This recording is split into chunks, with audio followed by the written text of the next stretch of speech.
Je vais vous présenter la mise à jour du plan d'action par un utilisateur de type acteur en utilisant un état de suivi d'action. La première étape consistera pour le manager à définir l'ARH en tant que responsable d'un certain nombre d'actions. Dans notre cas, François Marquette est responsable de 2 actions et a été défini par le manager.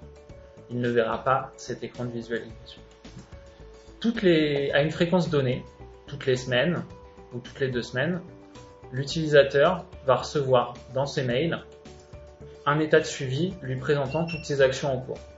Par exemple, un état APIA de type PDF avec la liste de ses actions.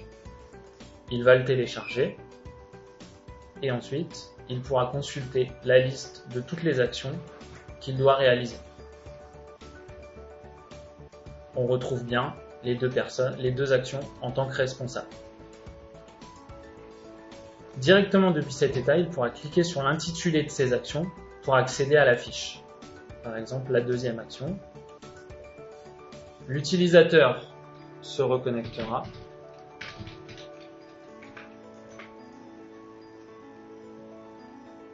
et accédera à sa fiche simplifiée. Il voit le nom, un complément d'information pour détailler l'action, la date de fin planifiée.